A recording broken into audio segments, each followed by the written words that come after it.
What is going on, you guys? This is DerekJ Speaks, and we're here to talk about the December 13th edition of WWE Saturday Night's main event, all built around the final match in the career of John Cena, one of the biggest superstars in the history of the company in professional wrestling in general. One of the most well-known names, the face of the company for a very, very long time. One of just the all-time greats. Where he ranks for you personally is debatable. Obviously, WWE has promoted him as being the greatest of all time for many, many years now, especially during this retirement year that he's had.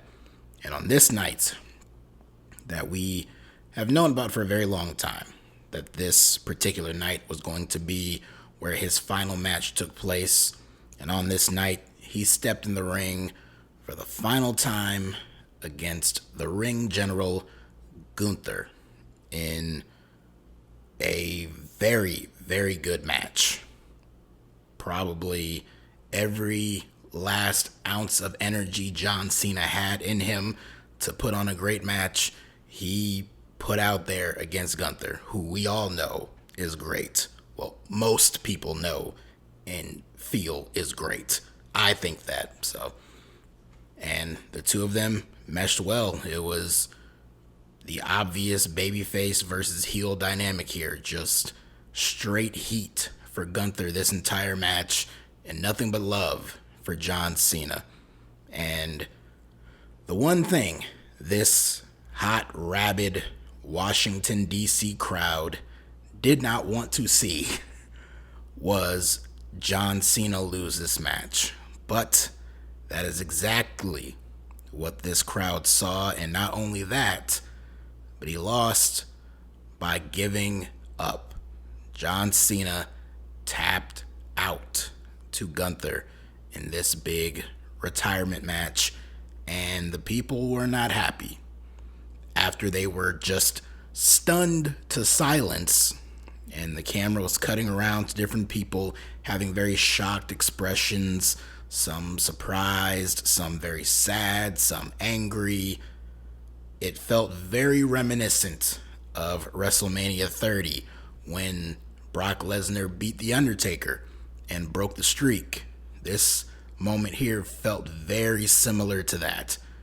And for the record, I also did not agree with the streak ending, just like I didn't agree necessarily with this finish either.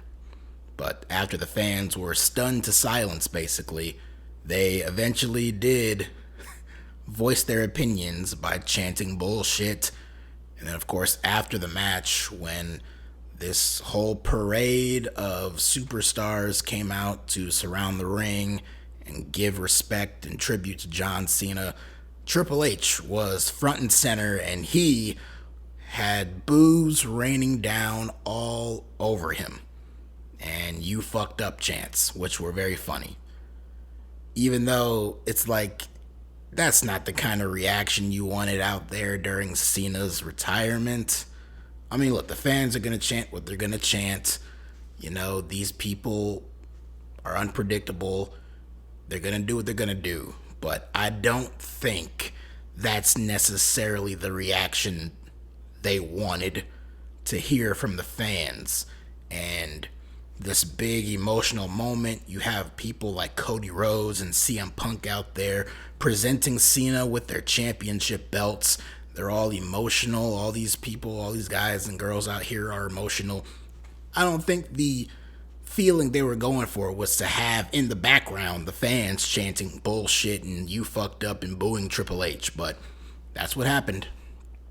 But it was a bittersweet ending, and Cena got his flowers here. He got to take his final bows. He had this very long, emotional tribute video to him, and he posed for the crowd.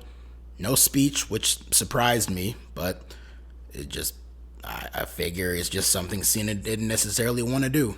I guess save that speech for when he eventually gets inducted into the Hall of Fame, which very likely could be next year.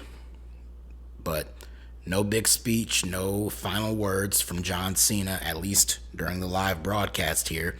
He took off his shoes. He took off his armbands. I did hear a few people in the crowd chanting for the jorts to come off too, but clearly that did not happen.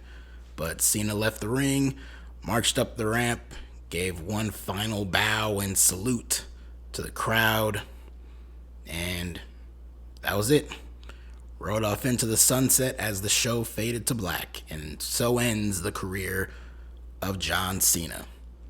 Like I said, I personally was not the biggest fan of that finish after what has overall been an extremely lackluster year for John Cena for this big retirement tour that was announced.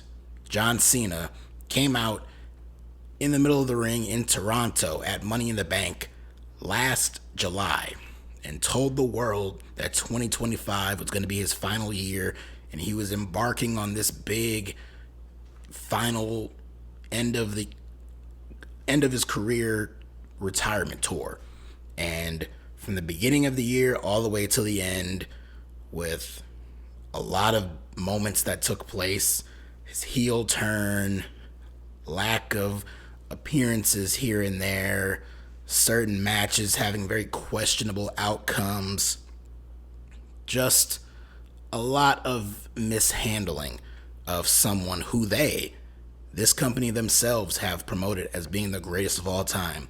You look at a lot of things that they've done this year, you wouldn't necessarily think that. And a lot of people would probably point to this finish of this match here as the icing on the cake of an overall piss poor retirement tour for John Cena.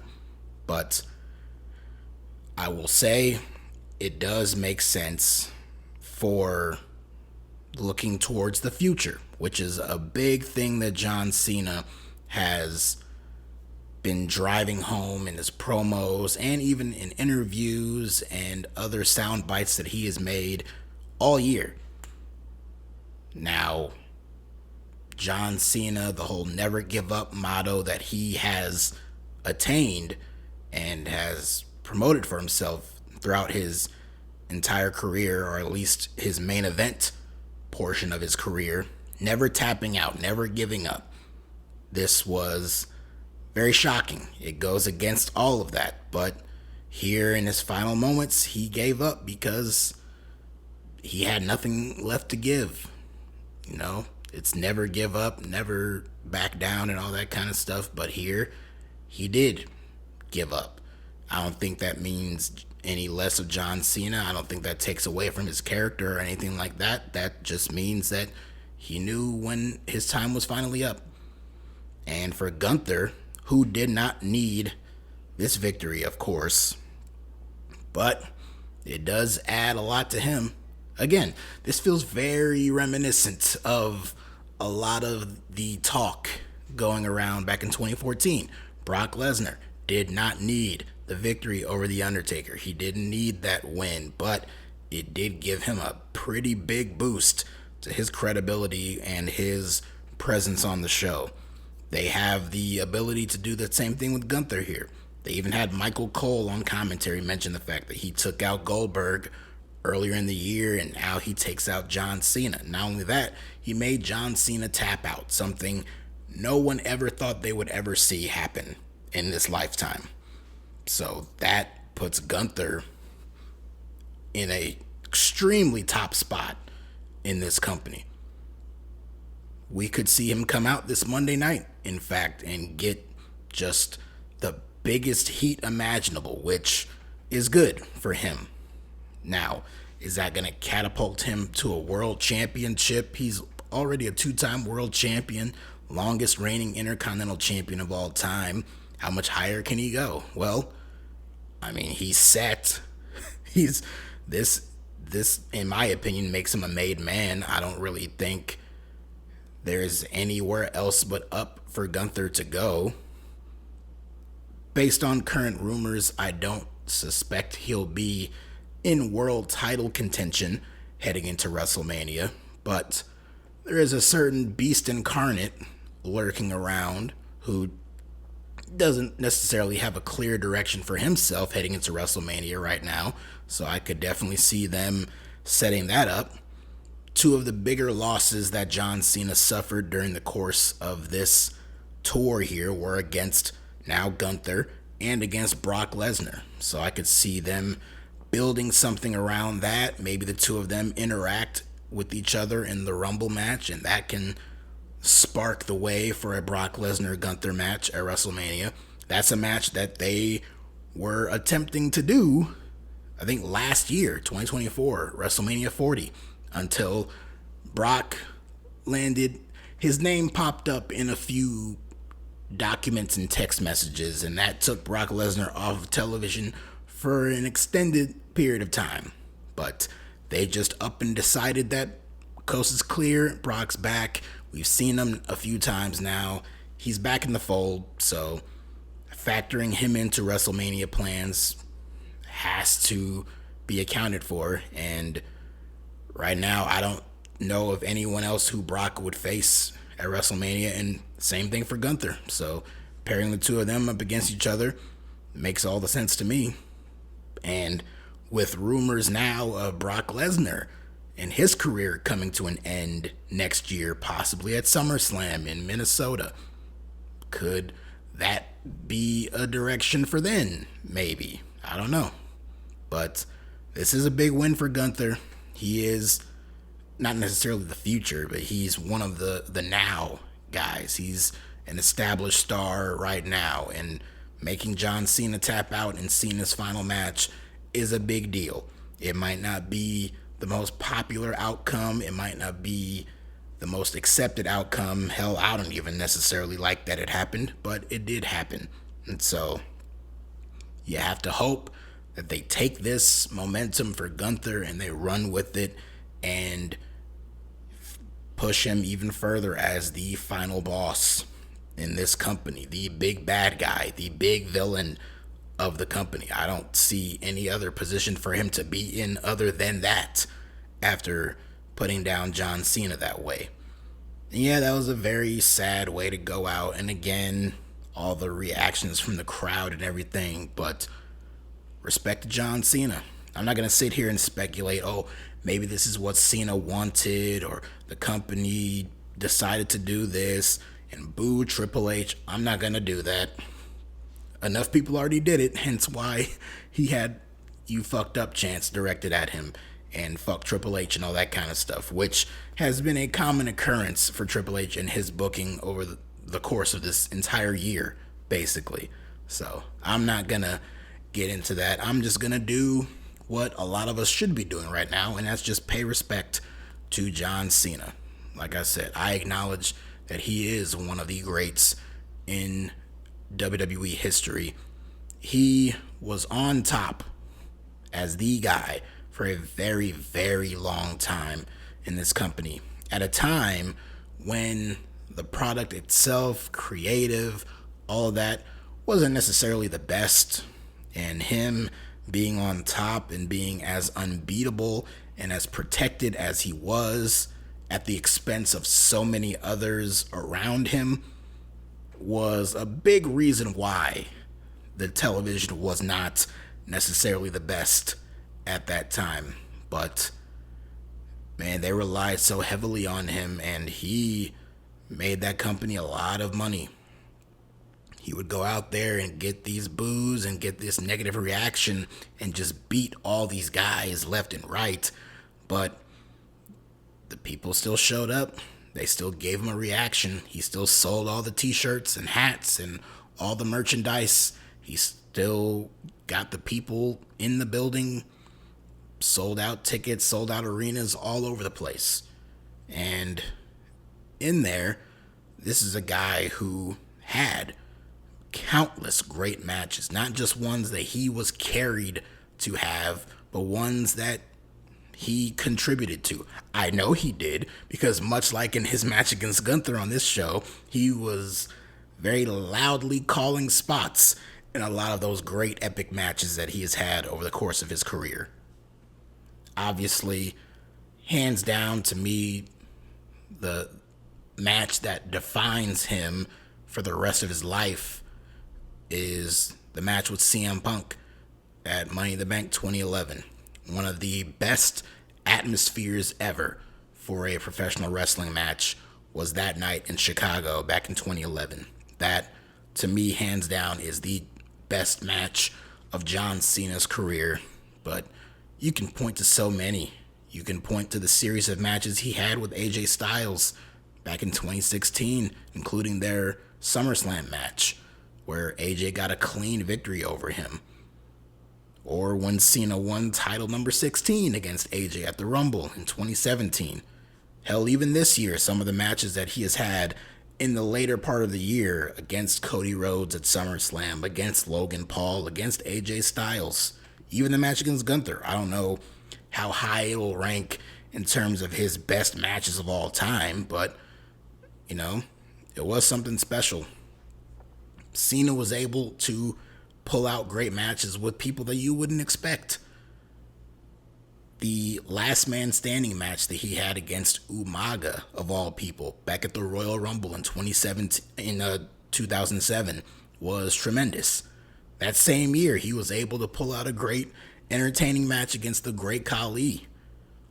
And of course, sandwiched in between those was a little TV match against Shawn Michaels that went almost 55 minutes on an episode of Raw over across the seas.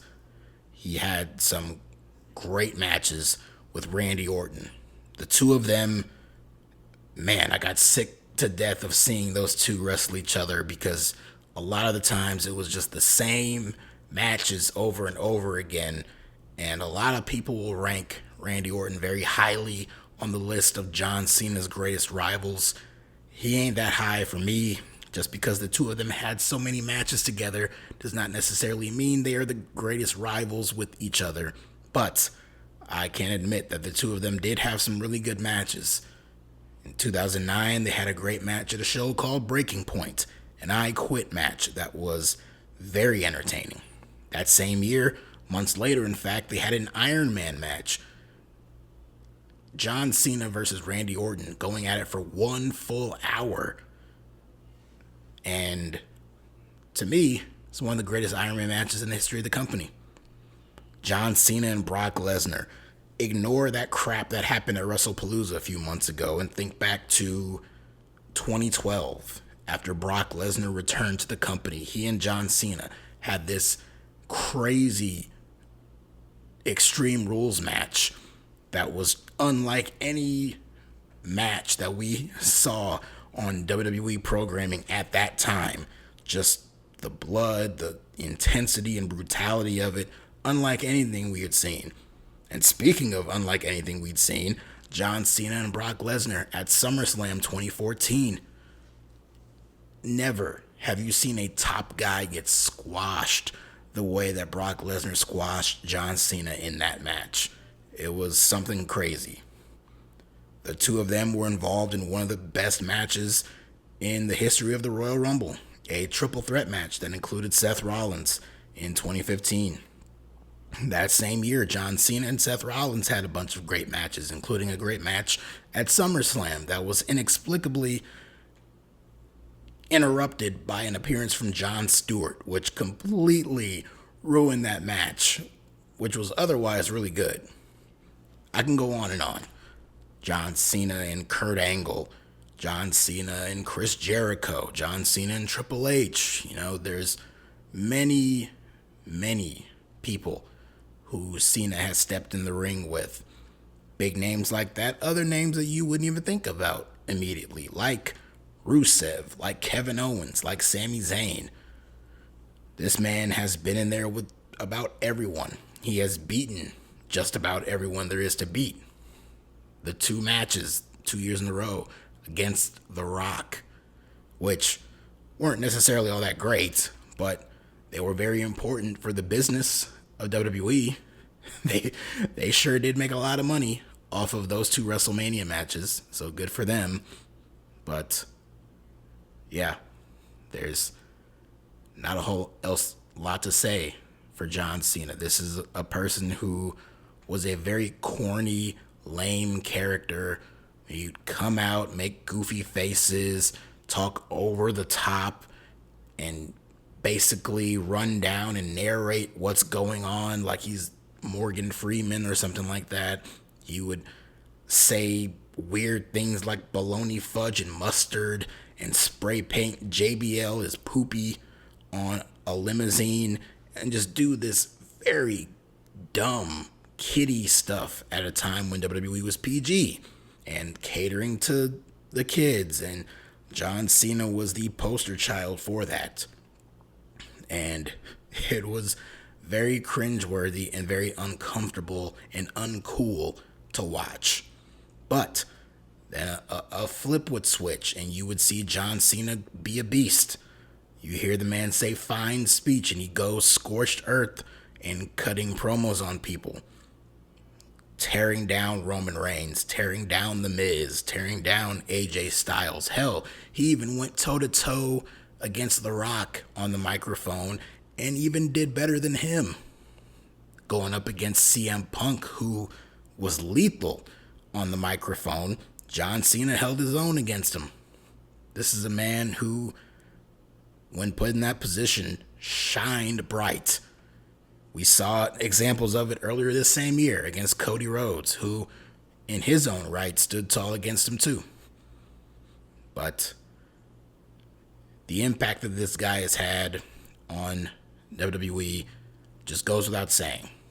You had a lot of kids grow up watching him who are teenagers, young adults, grown people right now who their entire wrestling fandom revolved around John Cena. I'm lucky enough to have seen John Cena come in as this random white dude in weird trunks and a goofy haircut, calling out Kurt Angle or accepting Kurt Angle's open challenge on a random episode of SmackDown back in 2002, all the way to coming out in long jorts and oversized basketball jerseys, rapping, to being the chain gang soldier holding on to a spinner world championship belt for over a year and a half. I've seen it all. I've been through it all, the ups, the downs.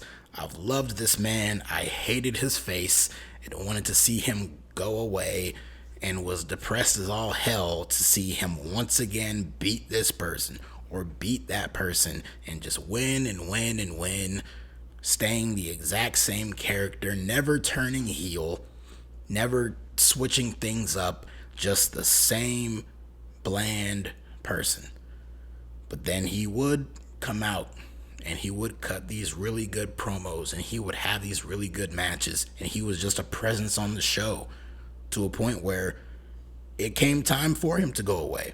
He wasn't around all the time. He was part-time. He would disappear for several months. And when he would come back, he was not immediately in the main event scene winning another world championship. He was doing a little thing here and there. He was making fewer and fewer appearances to the point where when he would come out, it was not mixed reactions from the crowd. It wasn't overly boos and all that kind of stuff. It was genuine love and cheers. I remember coming out of the COVID era in 2021 at Money in the Bank, John Cena made his return on that at the end of that show and got a monster reaction. One of the biggest reactions, one of the most positive reactions I had remembered Cena getting in a very long time up to that point.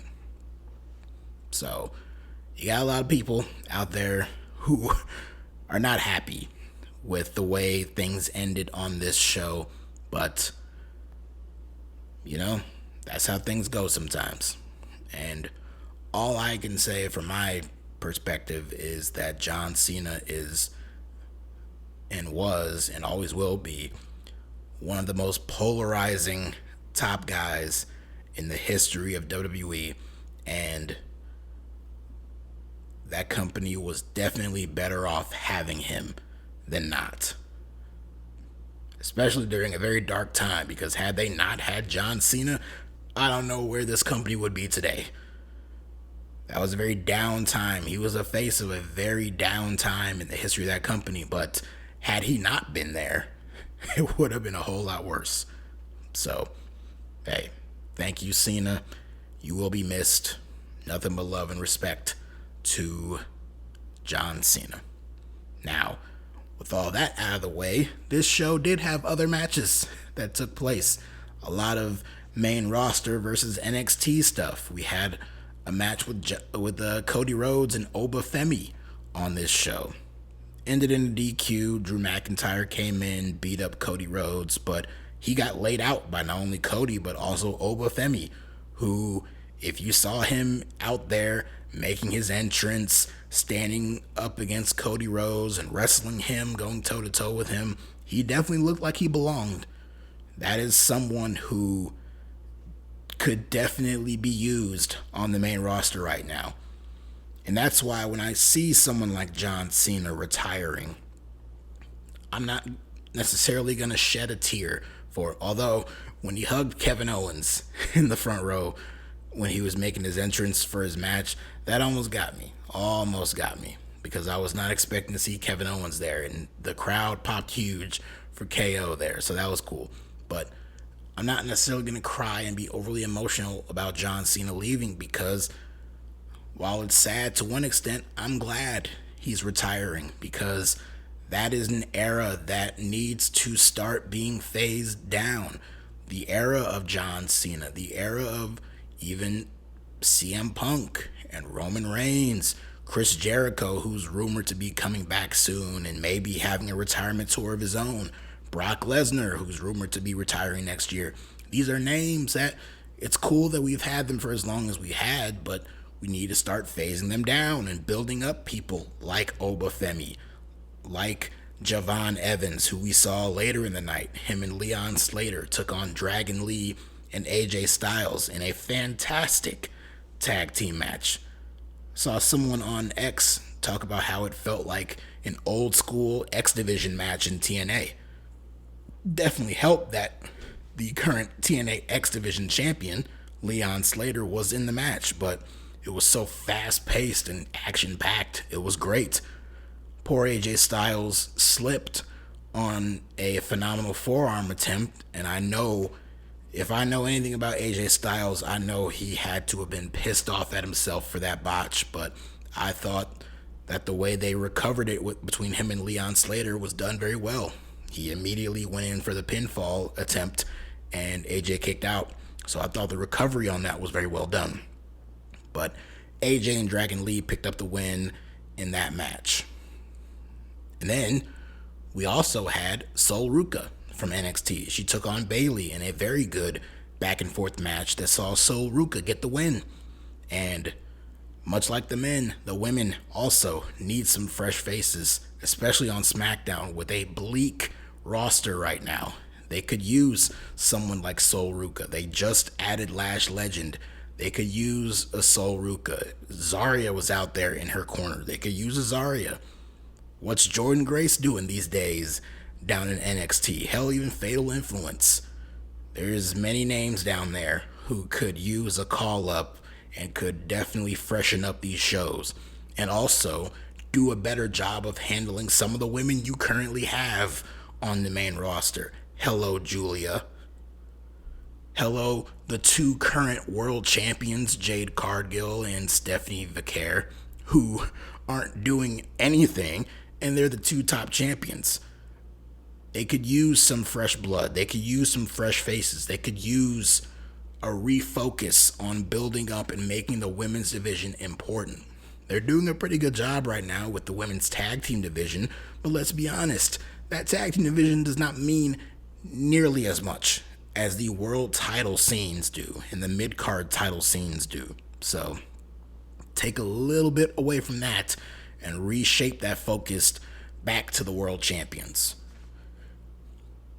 Right now on the main roster, you have, with the men, you have a Braun Breaker who's going after the world championship. You can bring up someone like Oba Femi. You can bring up a Javon Evans. Hopefully they get Jacob Fatu returning very soon.